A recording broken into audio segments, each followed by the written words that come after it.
I want to obviously I appreciate you guys making time to get together to cover this information. I can tell you, as we travel across the country and talk to, I don't know, a couple hundred different investors, Novations and this particular application is, to say popular would be a drastic understatement. Let me just preface it by telling you the fact that you work here and have access to this puts you in a very unique position that the majority of people that are in real estate investing, particularly wholesaling, are extremely envious of. Our ability to be able to use Novations to convert more deals, you can go back and look at across our annual reports, and it's about 25 to 30% of our business from a volume perspective, and our average profit per Novation is almost double what it is on a standard transaction. The largest profit deals that we've ever done across the company, the largest one being $200,000 gross profit, which Larry put together. And then I think we had a few that were in the six-figure range, like $100,000 plus, all 100% Novations. So when I tell that story to people, they're like, well, dude, if you made $190,000 on a Novation, you could have done a couple other things and maybe just made a little bit less money.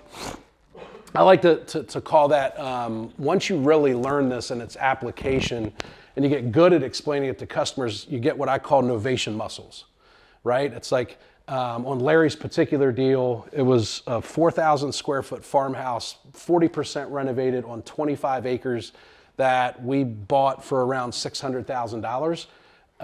That's just not our niche. The median sale price in our market right now is $260,000. So each time you move above the median sale price, you take on more risk. You have a more discerning buyer, you have less pool of buyers to choose from. Financing becomes much more of a challenge. Things like appraisals, like you could probably look in that 10-mile radius of that property that we sold, and chances are you're not going to find a property that was like that you could get an appraisal for, right? So it could be just more of a challenge. And if you get cut 20% on I think we sold it at $800,000, a 20% cut's $160,000. It's a really big deal, right?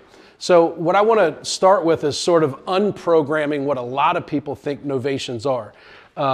Not so much with this group, but as I travel, a lot of people think Novations are like creative finance, where there's certain people that teach how you can use Novations to do a lengthy settlement, take title or equitable ownership to a property, do a full renovation to the home, right, and then sell it without ever taking deed. While there's a little bit of that is accurate, that is definitely not our goal. There's two things that Novations give you the opportunity to do that otherwise wouldn't be available.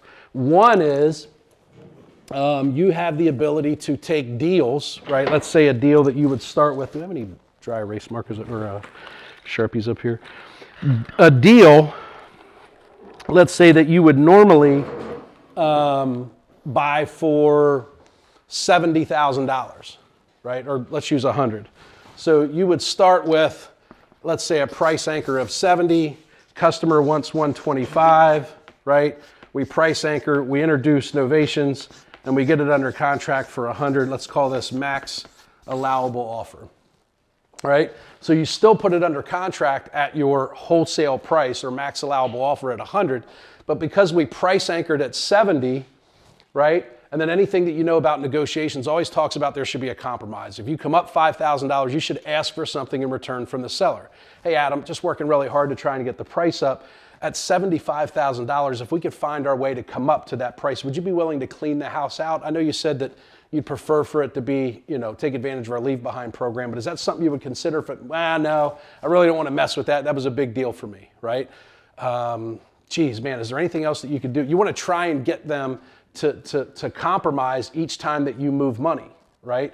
When you think about like just standard negotiating best practice, if you go from 70 to $100,000 and the only thing that they had to say was no 5 times, you've set a precedent with that person that if they want more money, they have to just do what? Say no. The other thing that you've done is you've lost all credibility about your original $70,000 offer, right? Which may drive seller remorse. That means you may have someone that wakes up 2 days later and goes, man, that guy started at 70, went to 100, nothing changed. I feel like I got ripped off, right? Anybody ever got that call? It happens, right? So if you don't make them work, right, to get from 70 to whatever your number is, their perception is that they literally just had to continue to say no. So if they call you back and keep saying no, the number should go up, right? So when you introduce novations in this instance, now, right, if we bought it for 100 and Justin has, let's say, a cash buyer that would pay 125, that's a pretty good deal, right? Like if you can buy a property, wholesale it for $25,000 profit, get in and out of that deal inside of 30 days, no inspections, no showings, no nothing, that's a pretty good deal, right? We would take these deals all day long. But who buys properties for cash with no showings, no access, no inspections, no appraisals? And who? Investors. So what do they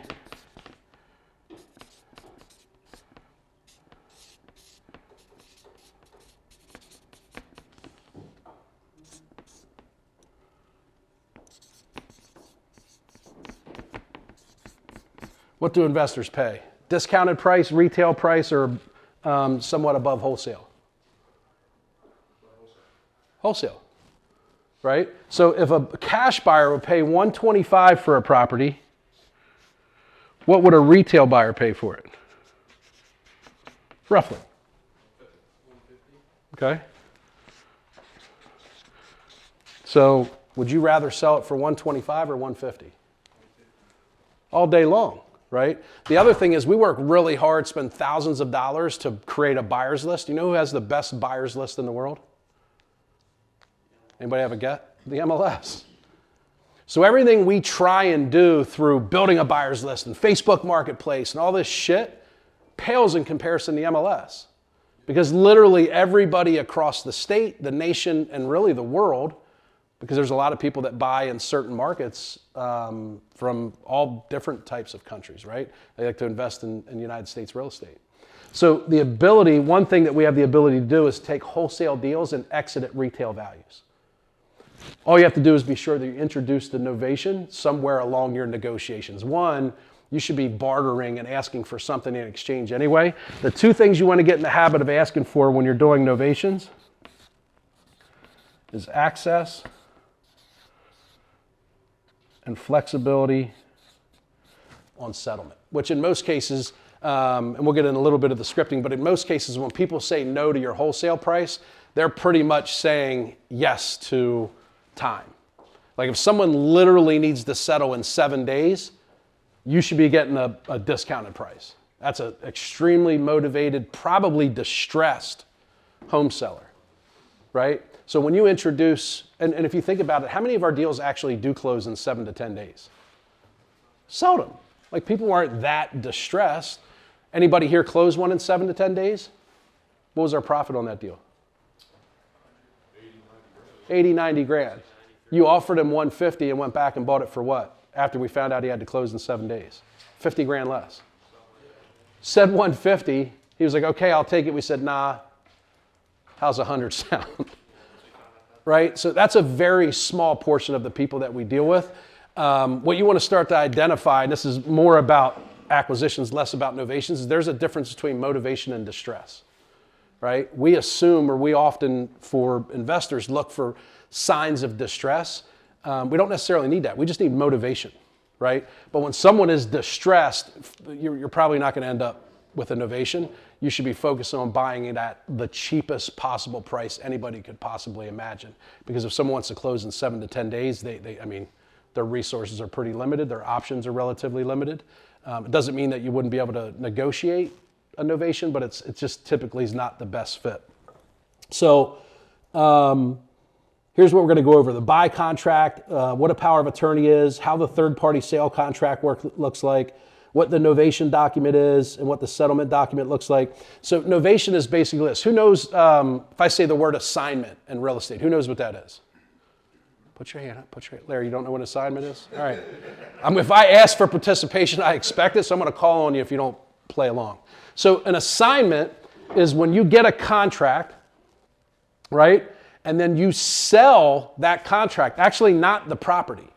Right? It's a big misconception. Wholesalers don't sell property, they sell paper. Right? They're selling their interest, which is that contract, to another investor that's actually going to buy the house.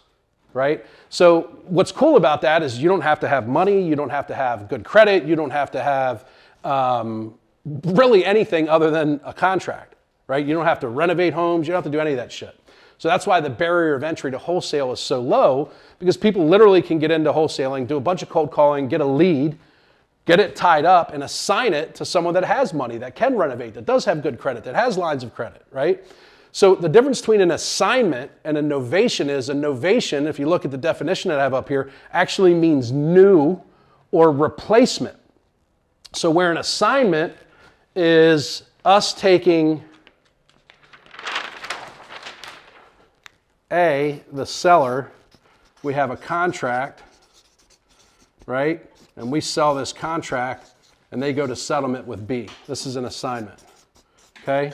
A novation actually does this. It cancels our original purchase agreement.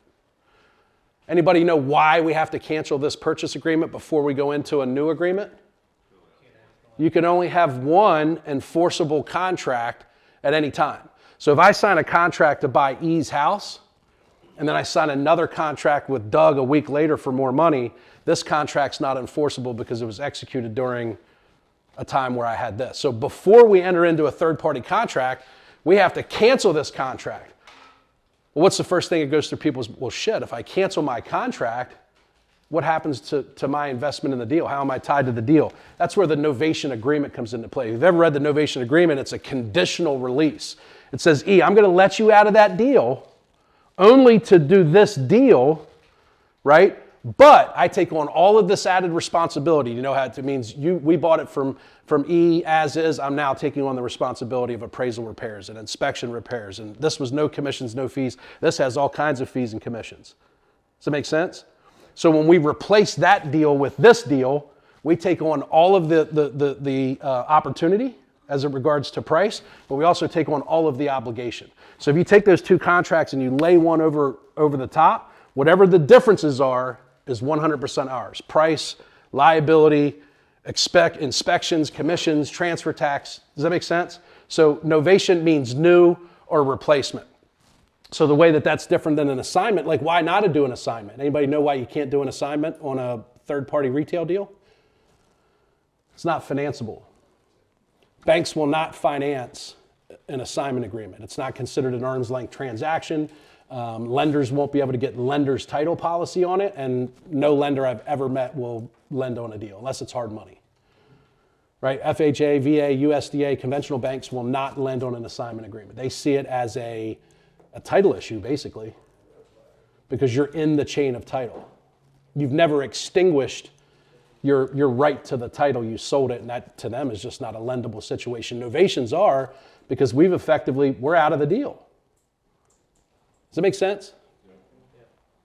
So just to give you some context about how this came about, Joe and Liz and Cheryl remember this, but in 2008 when the market crashed, prior to 2008, literally anybody could get a mortgage, right? Like you could have 550 credit scores, and they were doing things like 80% first, 20% second, 100% financing. So you could have horrible credit and get 100% financing on a house. Yeah, Nehemiah. So even if you did a FHA mortgage that required 3.5% down, there was mortgage companies and investors and bankers that started a nonprofit fund that would allocate people's 3.5% down. So they would apply to be part of it. Was fucking crazy, literally. I mean, you could get a mortgage with no money down with very poor to average credit. So 2008, that literally changed overnight. I remember getting phone calls about homes we had in escrow, and people were like, nope, mortgage is not, it's no good. Deal's dead. And I'm like, well, what happened? Did something with their credit? No. Banks just stopped funding and originating loans. So coming out of that, 99% of all new mortgages became FHA. They were the only entity that was lending and originating new mortgages. So as an investor, you now have seasoning requirements, which means I can't buy a house and resell it on day one. You have to wait 91 days before you write the contract, which means you're probably 120 to 150 days from settling. So back then, Cheryl will tell you, all we did was fix and flip. So now I would have Mike remembers, 55 to 60 properties under renovation. You extend the timeline for each of those 90 days, has a massive impact on your cash, right? And now your timeline to get from when did I buy it, when did I renovate it, to when do I get paid, just got extended by 3 months. It was a big deal. So I sat down with Brad Leber and was, how can we circumvent this process? There has to be a way. Literally within a few weeks of the market crash happening, somebody in Congress recognized that this was an issue, and they passed what was called an FHA flip waiver, which meant they basically waived all the seasoning investor unique requirements for FHA to incentivize investors like us to buy up all of this bad bank-owned inventory, right? Because there was just, tens of millions of foreclosures. They wanted investors to buy it so they could quickly get off the books, get that money back to now lending for good mortgages. And from a theatrical perspective, that particular administration could say, hey, we reduced the number of foreclosures or bank-owned properties or vacant properties by 40%. So we're back in business. There's FHA flip waivers gone. 2 years later, it was caught up in a congressional bill. It did not get funded, and then we were back to normal FHA bylaws. In the meantime, Brad and I had discovered Novations, which had been around for 100 years, but never used in this wholesale style application. So we started using it in direct to seller. Joe or myself or Mike or someone would go to an auction. This is how it started. Max bid would be 130. Auctioneer would say, no deal. We'd walk up to him. We actually had a document that we would carry around at auctions and say, would you take 145 and give us 90 days to close? Yeah. That's all you want is access in 90 days? Yep. And then we'd introduce a document that in addition to their auction contract, we would lay over top that Brad Leber originated for us. And we bought probably 3-4 auction properties every single month. We'd pay 140, list them in MLS for 169 and sell as is. That is the true value of a Novation. We're literally one of 40 investors standing there and everybody's doing the same math. ARV 199, 25K rehab, cost me 12 grand to sell it, 5 grand to buy it, 3 grand closing costs, $2,500 in lending fees. I can only pay 128. Some guys might go to 132, 133, 135 because they have a lower cost of construction or cheap capital, or they are okay making 12 grand, right? We're buying it, paying $15,000, $20,000 more than everybody else because renovation wasn't an issue for us because we're going to sell it in what's considered, and this is the number nobody pays attention to in normal wholesaling or fix and flip real estate is, write this down, particularly acquisitions, as is retail value. The hardest thing about figuring out what a flip is worth is that when you look at comps, Shane, when you look at comps and you look at 10 comps, how many are fully renovated investor properties that were flipped? 10%. 10%. What's the majority of them? Lived in, taken care of, maybe renovated 15 years ago. What we're trying to project is how much more will our house sell for than the comps, because our house has brand new stuff. No one's ever pooped on my toilet, right? Like, to me, that's worth something if I'm buying a flipped house. What's it worth to an appraiser? Almost nothing. Liz sees our appraisals all the time. They come in at C3 condition. It's the exact same condition of the house that's got 30-year-old mechanicals, 30-year-old kitchens, and clean condition. It's one of the worst arguments of all time is when we try and convince an appraiser that our property really should be, when we do full rehabs, like on our turnkeys where we're gutting these things, it should be C2 condition, but it just doesn't happen, right? So actually, as an acquisitions agent, when you're looking at what comps are to try and figure out how a Novation works, it's the easiest thing ever because all of the comps are more like the condition of the house that you're putting under contract than trying to figure out what it would be worth if we did a 50K reno. Does that make sense? But one number, everybody always talks about MAO, which for those of you who don't know is max allowable offer, ARV, which is after repaired value. Our primary focus or the key metric inside of a Novation is as is retail value. Okay? So that's what happened. 90-day seasoning came back, and we started using Novations to avoid FHA seasoning. So we went through this a little bit, but wholesale properties to retail buyers. We're buying it wholesale. with the example that I showed you back here, right? And what are we selling them for? Right. So which one do you think has more money in it? Wholesale buy, wholesale sale, wholesale buy, retail sell? Retail. Yeah. Retail. Right? It's like buying at Ollie's, selling at Nordstrom's. Make sense? Instead of buying at Ollie's, selling at Ollie's. Right? That's what wholesale is. Now, there's still an advantage to wholesale. It's the least taxing on our infrastructure. It requires no money. They're quick settlements. They're easy transactions, right? But I can tell you in today's market, it's hard. We effectively, when we look at our expenses and our profit, we break even on wholesale. Where we make money is on turnkey and novations, right? So anytime we can buy at a discount and sell at a premium, it's a really good idea. So the whole concept is you buy at wholesale, exit at retail. Also, there's deals that we couldn't make, right? Like I think just come off the top, like 350 Taylor, right? That was a deal we actually released. When we sent it through the underwriting process and looked at the numbers, we made the decision to release that property because the numbers didn't work. Anybody remember what we made on that house? $70,000. It was released. I think we even emailed a release to the seller until we said, you know what, hold on for a second. Maybe we should just take a chance and list it in the MLS. So the second opportunity you have to use novations to make additional revenue is when someone says, Carrie, like, you guys seem like nice people. I'd really like to make a deal. I'm just not going to give it away. Or I'm in no hurry. We hear that all the time, right? Actually, if you take 10 leads, good companies like ours will buy 1 or 2 of those properties, right? Well, let's take the other 8. Out of the 8 people that tell you no, Carrie, Ferd, Isaiah, Adam, how many of those properties are in pretty good condition and the people just aren't terribly motivated? Half? Because if it's a banged out property and it's tore up, most of the time we're buying that or they're selling it to someone, right? Maybe we buy it or we get beat out by someone else because we didn't pay enough or whatever. But you have normally out of 10 leads, you got 4 or 5 of those, right, that are in pretty good condition. They're motivated, but not enough to sell at a deep discount. And they're willing to be flexible in terms, more so willing to be flexible in terms than they are price.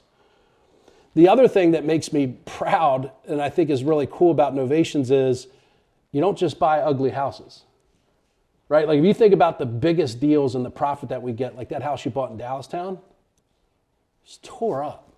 It's nasty, right? It's like one notch above being a used car salesperson that does buy here, pay here.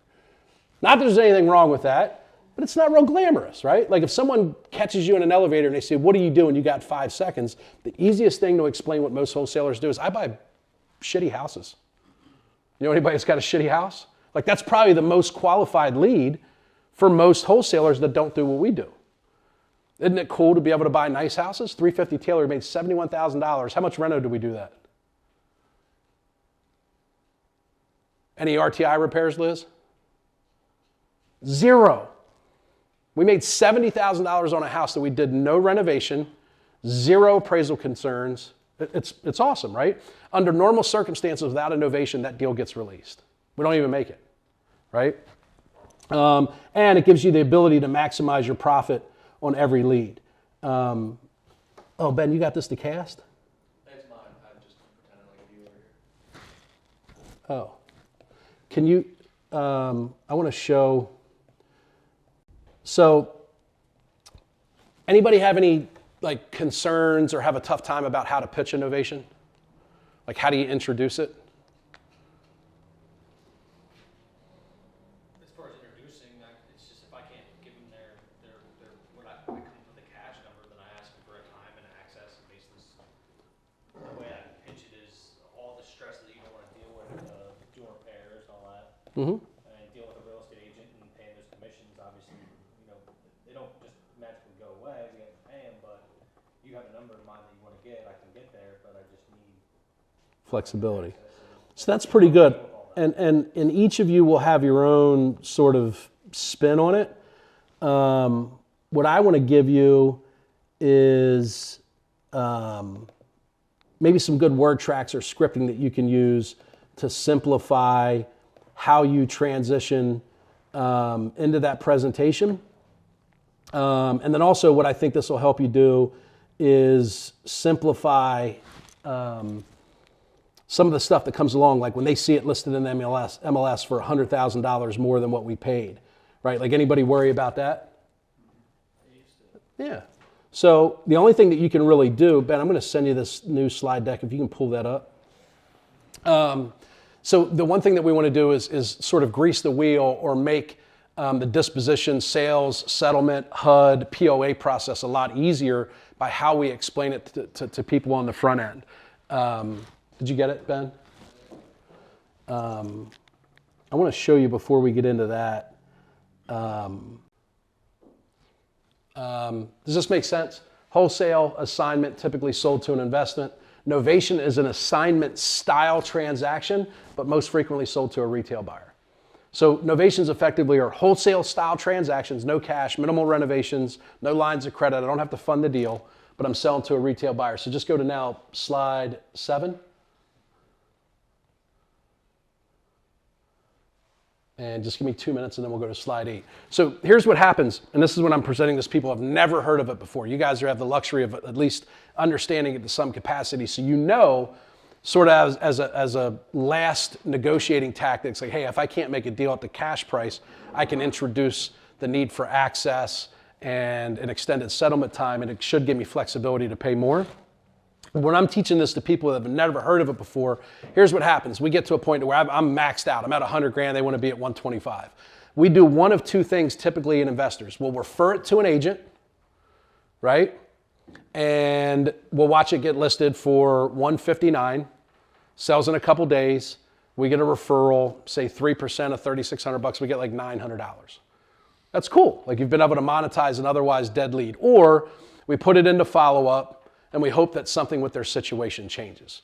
But I can tell you most people that we're $25,000 away from that have a decent house that don't have distress, they're typically not calling back in 2-3 months later saying, okay, you have a deal. Unless there's some type of life event that triggers or doubles down on their motivation or distress. So they're in a non-distressed, non-motivated situation. We put them into follow-up, and frankly, not that we would hope or wish any harm, but the only way that that deal is really going to get any easier or more likely for us to convert is because something shitty kind of happened in their life or something shitty happened to the house. They're like, you know what? That's it. Like, I'm done dealing with this, right? But generally, most people that have nice houses don't have much distress, and they have multiple options of how they can disposition that property. They can re-rent it back out. They can list it with an agent. They can FSBO it. They can refinance and pull equity out, right? Like they have a bunch of options. So for most people, what they do is they tie up the deal because they're a wholesaler. They blast it out to all their cash buyers list, and everybody comes back, and it's just there's no meat left on the bone. So they end up going back and releasing the deal. Or it's rejected, right? Like Isaiah wants 125. I'm at 100. I know my cash buyers are going to want to pay 115. I just can't make a deal, right? Or someone else comes along and snags the deal for some reason. I can't make a deal because I just couldn't close that gap on pricing. Can you go to the next slide for me, Ben? And then I'll change it on here.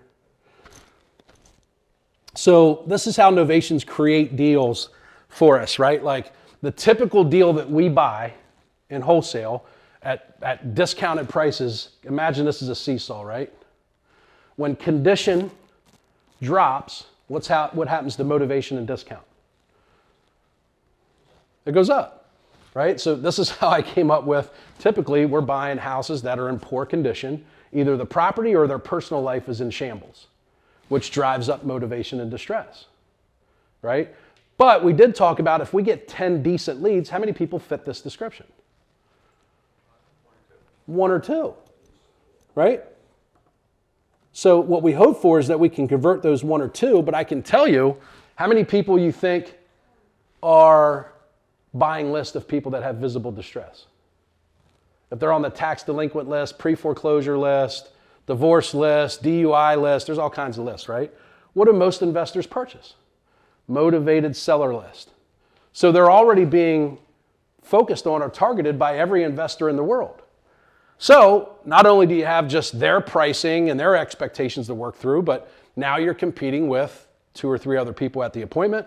Garrison's competing with 2 other 3 people at the lead phase. Like, do they want to schedule an appointment with him, or do they already have an appointment with somebody else? So there's a high level of competition. These, I would argue, the majority of the leads we don't get, the majority of appointments we might not schedule, the majority of appointments we go to and we don't put under contract are more like this. Motivation's lower because property condition is higher. Would you agree? When you walk into a house and it's in perfect condition, how many people here go, oh shit, there's nothing wrong with this house. There's no way I'm buying this, right? You do, right? Fortunately for us, most investors turn away this customer at Garrison's phase. They're listening on the phone, they're going, this guy's not motivated, he wants retail. He just fixed it up 2 years. There's no way he's gonna sell for a discount. Well, I got news for you. A discount with novations is like 12 to 15%. You're gonna pay about 4% commission, about another 1% in closing costs that we have to cover between our deal and their deal, so it's 5%. If you're buying it at a 12% discount, there's 7% profit left. So if it's a $250,000 house, that's $20,000. What do most people, Fahad come from a wholesaling background, what is your normal offer when you make an offer on a property? I would go the lowest as possible that I can go. What percentage of ARV? 30% off. So 70% minus repairs, minus your profit. Right? So a normal wholesale investor offers 70%, probably closer to 80% in this market for people to be competitive, minus repairs, minus their profit. And a nice property that we can novate, it's literally, what's the number? What do we call that value? Anybody remember? Minus commissions, minus profit. It's the simplest math in the world. How good do you have to be at calculating a renovation on a clean novation deal? Because it doesn't matter. There is no tool to estimate a renovation on a clean novation because we're not going to renovate it. Right? So this gives you the opportunity. Remember the first opportunity was buy at wholesale, exit at retail. This now gives us the ability to buy at retail, exit at retail, which generally are the same margins as wholesale. We're just entering at a different price and exiting at a different price, but the spread's about the same. Does this make sense?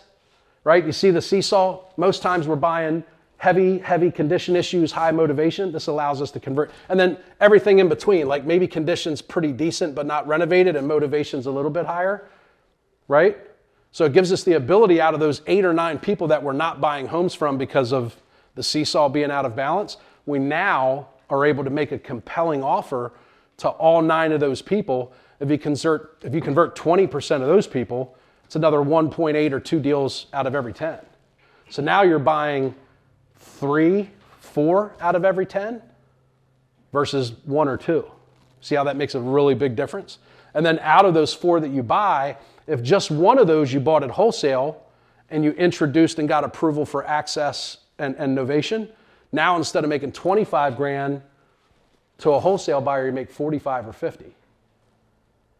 Right? So 2 options, buy at wholesale, exit at retail, buy at retail, exit at retail. Both times we win. Make sense? Can I point something out here? Yeah. So if you look at why March Ben. is such an amazing month, it's because of exactly this. And one of the things that we've been really putting a lot of focus on, Virtual people probably can't hear you. You got a pen on there. so March is an amazing month, right? And this is exactly what we've seen, that seesaw. And one of the things we're putting a lot of focus on with lead management, like Kelly's on virtually, and the VAs and the guys here, is getting better quality appointments. Because when we do that, we go from squeaking out an $18,000 profit, which was the average per deal that we were using at the beginning of the year, to exactly what Aaron's talking about. Like, our average per deal profit goes up when we get into the door of people who have that better margin in the innovation area. And March is almost entirely profitable, like probably 70% of the profit of March, give or take 60 to 70%, is coming from these innovation style deals. Like Liz is super busy. Candlestick. Yeah. So Candlestick is one of Adam's deals. You bought it. I mean, guys, I want you to, the reason I have these slide decks and presentations is people paid me nearly $1 million last year to teach them this. You're sitting in the office of the founders of novations. And everybody I sell it to for $5,000, like this presentation you're getting in 60 minutes, people pay me $5,000 for a 60-second presentation, and then I just email them the documents, right? So I'm not telling you that to gloat or to make you feel that you should just be so fortunate that you're here. I'm telling you that you need to realize the magnitude of the tool that you have. He did a good job buying that house. We're gonna make 20 grand. Everybody across the country, except for people in like LA and Phoenix, Arizona, would do backflips over a $25,000 deal, right? By the way, as we increase television, right, and I think the nature of our advertising will become less reliant on motivated seller lists, you're gonna get more sellers like that. Paid off? Yeah. Distressed? Motivated? Motivated, just doesn't want to deal with it. Probably, I'd love to look into that and see if he's on any of our mailing list. I would venture to say he might not be, right? $70,000 deal, not distressed, no visible signs of motivation, 70 grand whacker. Now he's gonna buy more than one home that month, but literally one deal, do one of those a month, you make $84,000, right? So I think that, this is off topic a little bit, but more than likely the trajectory of our advertising will move more towards television, higher quality. So it's important that you understand how to convert these. Larry's deal, was that lady distressed at all? She had a shit ton of money. House was probably paid off? No, it was paid down pretty far though. And had multiple properties, like no distress whatsoever. We made $200,000 on a Novation. And when I talk about Novation muscles, like I just wouldn't have bought that house. I just kept telling Larry, I don't want to buy it. I don't want to close on it. I don't want to buy it. Once she said $600,000, I was like, all right, because she'd made us, there was no due diligence. I think the due diligence was like 2 weeks. She's like, I'll give you 90 days, but you need to close on it in 90 days. So knowing that we had 90 days and the ability to novate, I was like, all right, I'll roll the dice. Worst case, we'll lower the price $100,000 in the next 30 days. I'm confident it'll sell for $699. Sold for $799. I think they paid cash, right, Liz? No appraisals, no inspections, no nothing. Cash buyer, $800,000. We just wouldn't do that deal. How many $600,000 homes you bought in the last 15 years we've been working together? Carbine Mill was the closest we ever came. Yeah. And it was Yeah. So here's another example. If you go through to the next slide, Ben, this just breaks out the math of the difference between when you buy at wholesale and exit at wholesale. You make 20 grand, same deal, you exit at 115, it's a profit of 45 grand, right? So the thing that I would encourage you about that is make sure when you get to a deal and you know it's a deal, don't just skip to your highest offer, get Novation permission, make it part of your negotiations. And then whether this is, maybe we're making 50, right? But it just means these numbers will still move in correlation. If it's a $50,000 wholesale deal, it's a $90,000 Novation deal. It's just the way it is, right? So introduce the Novation. You should literally get that access and permission on every one of your deals. If they don't, push back harder on the original cash, discount, close, no access. And we've seen that. I think Jason had a deal where the lady was like, no access, no way, no nothing. But it's a tater of a deal, right? So even when you propose it and they say no, you know what they gravitate back towards? The original offer, right? People like options. Who's been in the car? You were in the car business. Remember the Foursquare? Oh, yeah. So the Foursquare is like dinosaur shit from the car business. Or if you've ever bought one, they bring out and they go, here's your down payment, here's your trade value, here's your interest rate, here's your monthly payment. And then you pick one, you go, that interest rate's way too high. And they go, okay, well, could you put a little bit more money down to get the interest rate down? Because they found your hot button, right? It's human behavior that we like options. If you give me one option and I want a second option, what does it force me to do? Give up something. Or get other options. If I give you 2 or 3 options, right? Now I've given you the ability to pick which ones works best for you without going out and getting 2 or 3 other people to give me offers. If I didn't want to take the first offer that came along, no problem, here's a second one. Which one of those works best for you? Does that make sense? So it's also a good negotiating tool, even if they're not open to the Novation, to go back and reclose at your original offer. Ben, can you go to the next one?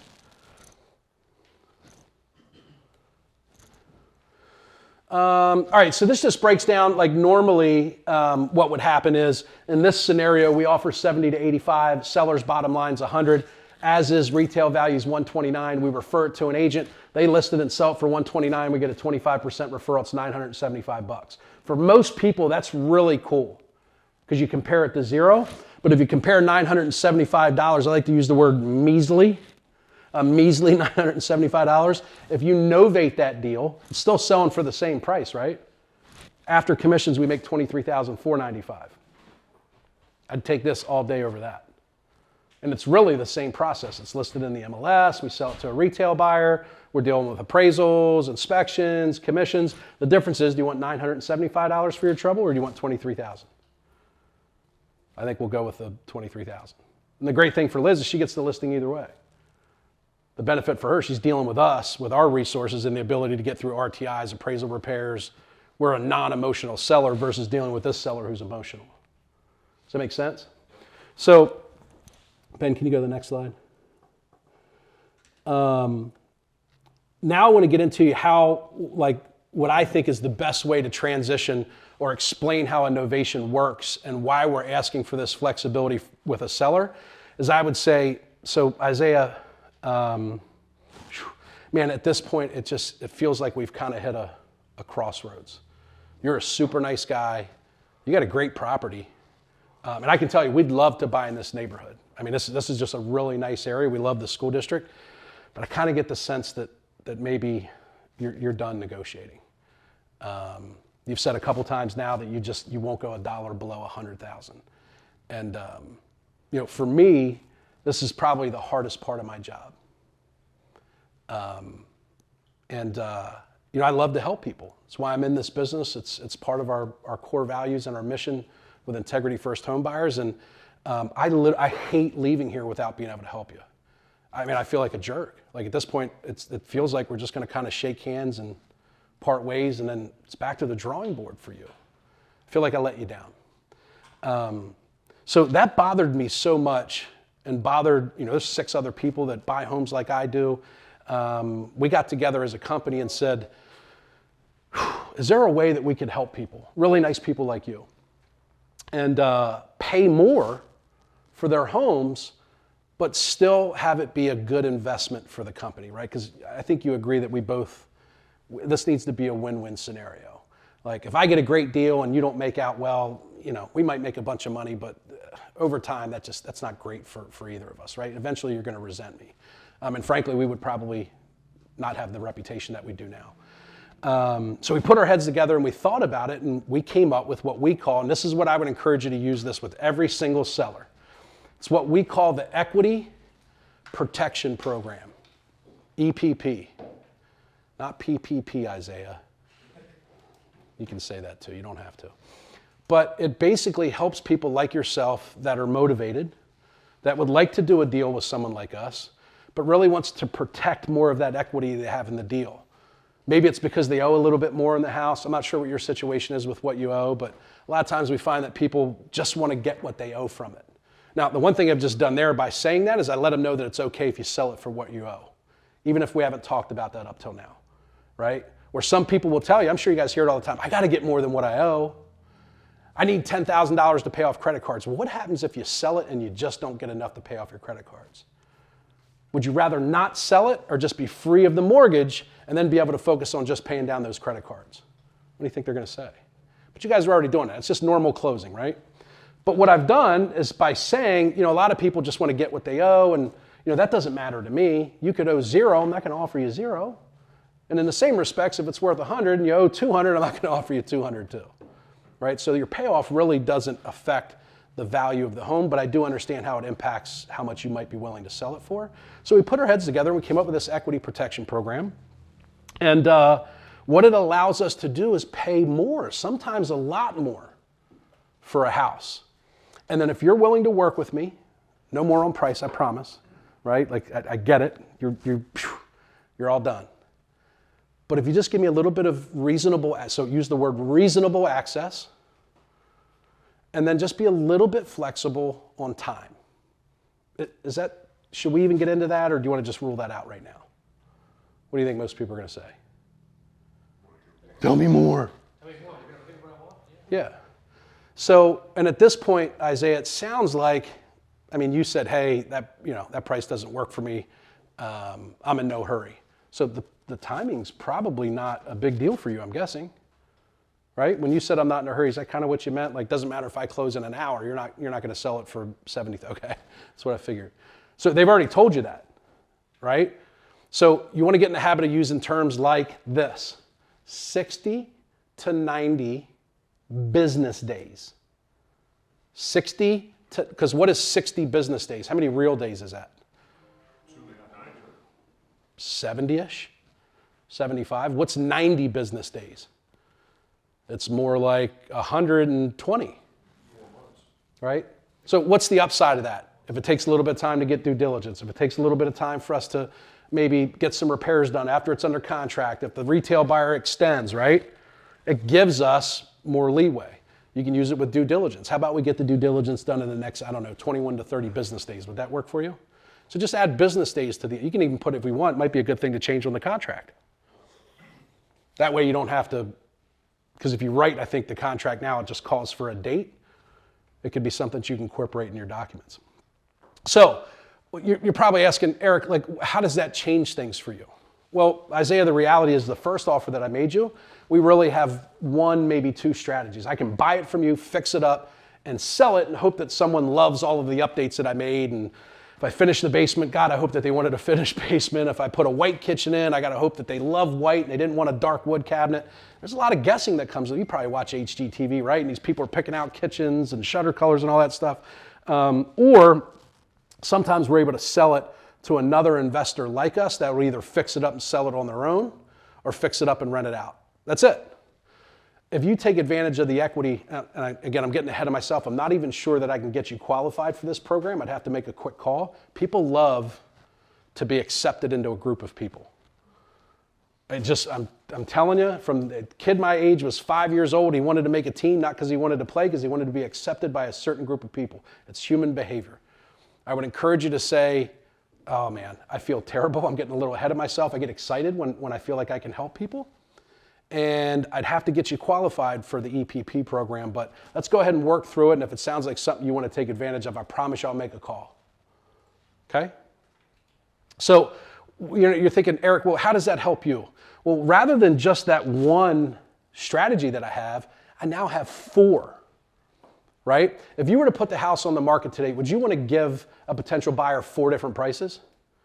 Like, heck no, I don't even want to give one, right? Take it the way it is, and that's it. And that's how most sellers are. I bet if we put up all the houses for sale right now, they have one price. So here's what is unique about what we do. And we had to do this to be able to help nice people like you and your family get more out of their property. I got to be honest with you, it's a lot more work for us. I wish we could just make a deal at 100. We'd be in and out of here in 2 weeks. Nice, clean, easy deal. We'll figure out the rest when you're riding off into the sunset. But we also realized that 8 out of 10 people I spoke to, that just didn't work for them. So generally, it's just not great business practice. If you say no to 8 out of 10 people, I mean, to me, that just feels wasteful, right? So the 4 ways that I can sell the property that you're either not willing to or don't want to is this. 1, I can sell it as is, but allow them to do inspections. And I'll say to them up front, go ahead and do your inspections. Don't nickel and dime me, but if something big comes up, let me know. And either we can work out some type of credit or I might be able to fix it for you. And Carrie, what that means, they might come back and the electric panel just freaks them out. And it might be $5,000 for them to get it done, and it might cost me $1,500. So if I can make the numbers work as is, and I can fix the electric panel for $1,500, that's a deal that I'd probably make. Am I going to make a ton of profit? Probably not. But I've been able to help you get the equity you wanted out of your house, and it still was a good investment for us. You know why? Because I've made that deal before I ever bought it from you. So when I look at return on capital, right, as an investor, that's really what you're looking at. You might say you made $10,000. That's only 10%. Well, but I didn't have any cash out, right? So as an investor, I made a $10,000 profit on a $1,500 cash out.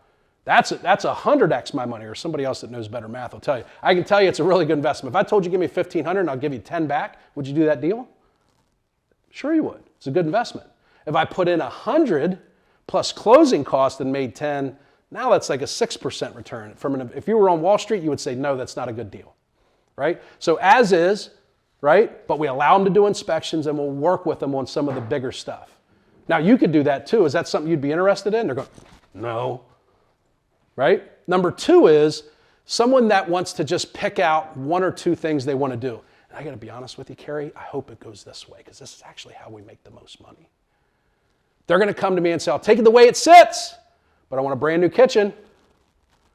And I know kitchens cost $12,000 to $15,000. I'm not giving you a dollar over that.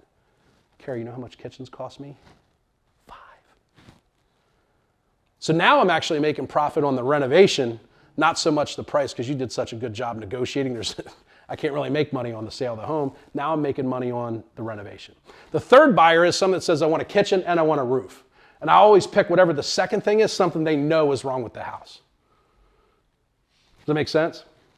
The first one I'm going to make trivial. Kitchens and baths are always easy because everybody wants. You could put a brand new kitchen in your house today and I could come in tomorrow and want something different. The second repair, now you can change all this. All I'm telling you is that I've done this a lot, right? And everybody here is really good, I think, at everything they do, and you guys are phenomenal salespeople. I've just done it for a long time. So Ferd's been on appointments with me. I test shit out at appointments. I'll say some wild shit to people and see how it goes. So what I'm telling you is stuff that I've tested out and it works, right? I've left negotiations before because I told people I felt like things were moving too fast and I felt rushed. Were you with me? And they go, oh, dude, it's okay, relax. If it doesn't work out, it doesn't work out, right? So I'm telling you this, not just like, this isn't just by the seat of a little bit of it is, but it's not just by the seat. This is stuff I've said to people and I've gotten a very good response to. So I would encourage you to use it and make it your own. We're on third thing. Third thing is the kitchen, whatever the second thing was, and then one thing that they just would not argue with me that needs to be done. The reason I save that for second is because they're going to, oh yeah, I definitely don't want to do that. Because they might be thinking, so you mean if I put a kitchen in here, I can get more money? I'm going to rule that out by the second thing that I know needs fixed, and they've already decided they're not fixing it because I'm sitting there looking at the hole in the roof. Does that make sense? And the great part about that, Carrie, is now I'm putting in a $5,000 kitchen, they're paying me $12,000. I'm putting on a $6,000 roof and they're paying me $10,000. I'm doing a little bit of work, which I have to make money, but it's worth it because I've been able to give you more money for the house and the buyer's still getting a good deal. The fourth one is, and gosh, I hope this doesn't happen. These deals are a nightmare. Someone comes along, they go, we got to have this house. We love this location, but I need it fully fixed up and I'll pay you an arm and a leg for it. But they're going to pick out the mulch, the shrubs, the shutter color, the countertop color, the tile flooring, the basement carpet. Carrie, gosh, I hope nobody does that. But I can put it on the market and I can give people 4 different options. So you'll actually see when we list a lot of stuff, it'll have a price and then it says right in there, ask agent about possible renovations. You know what I've just done? I've explained 4 different ways that I can sell. Does that make sense what I just said? Like, do a role reversal and imagine you're a seller for a second. Does that make sense? Everything I said from you're a nice guy, I understand that you're not so flexible in price anymore. We put our heads together as an ownership and a business and said, how can we deliver more for our customers, right? Without jeopardizing the integrity of the investment. My ability to sell it before I buy it now makes our calculation of investment on time versus profit, not money versus profit. That all makes sense, right? So it makes sense to them. And then the fourth thing I did was I've just set up that when they see the price that's $70,000 higher in the MLS than what I paid them, what did I tell them to expect about renovations? They don't know which one is it. Is that with the kitchen and the roof, or is that? They're not going to ask you. So now when they see the higher price, we've already conditioned them to expect, well, that's probably one of the 4 people. Joe told me there was 4 different prices. And someone says, you sold it for what? It's in the MLS on Zillow for $199. They're going to go, yeah, Carrie, but they might renovate the whole house for that, dumbass. Right? Where when that conversation's happened now and we didn't set that precedent, someone could get upset. They're embarrassed. Their neighbor pointed out to them that the house is listed for way more than what they got for the house. So A, we've logically explained it to them, and two, we've set the stage so that we have less fallout or blowback when the property goes under contract. Does that all make sense? Does that help you with how? I would encourage you to use that pitch with each and every seller. Even if you think it's a lay down, they're not going to get, I'm just telling you, if you do that, you're less likely to get a lot of flack down the line. Then when I come with them and I ask them for a POA, or hey, for just thinking about getting a power of attorney, we got a couple people interested. I'm not sure if it's going to be as is or fully renovated. Most deals we have to counter back and forth somewhere between 10 and 15 times. Happy to come back and forth with you if you like, or a lot of people that are in your situation like the convenience of this document that allows us to do all that countering and work through all that detail. I mean, all you really care about is getting the 100, right? Okay. That all just becomes easier because of the way that I set the stage with the novation up front. Does it all make sense? So bottom line is a normal contract goes from, this is an assignment, seller, contract A to B, we're the buyer, right? Here's how a contract works at a novation. Typically it'd be seller A, contract A to B, which is us. We excuse ourselves. Our contract's terminated. Does that make sense? This is just a process map so you can visibly see. The novation document secures our interest and they go under contract with third party C. Does that make sense? So it goes from seller A to contract A to B. We've now canceled, so it goes to novation agreement and third party C. This should help a lot for the people that are in TC on the call, because this is more the legality, process map, detail side. Does this make sense? And then the novation agreement and the third party agreement is what allows us to collect our profit. Questions?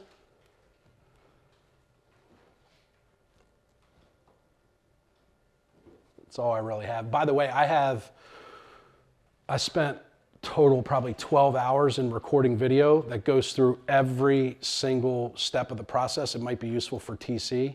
I'll send you all of those modules. It just walks through all the legalities of how do we introduce. So when do you want to get together to do the paperwork? I mean, Ever any confusion in the value being changed? Like, would they ever say, hey, what did it sell for? I mean, I generally don't.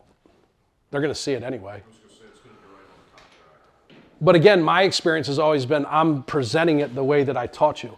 If you skip through some of those steps or you just include it in the contract and don't review it, it's going to come up. There's absolutely no reason to not present it on the front end, because it explains what you're doing to begin with. Then when a sign goes up and they get showings and there's a lockbox on the house, you've already talked about all of that. Yeah, the clarity's got to be there. It's got to be there. Yeah. For your own. So you're doing a real good job setting expectations, one. Two, you're actually just explaining it to, like, they're going to wonder, why are you doing this deal? They should. Like, how does that help you? What does that matter? Well, let me explain it to you. Any other questions? Want to check online quick, see if they need anything else? Can you do that? You guys can why don't you grab food while it's up here before it gets cold? I'll handle any questions afterwards. Come on up and get food.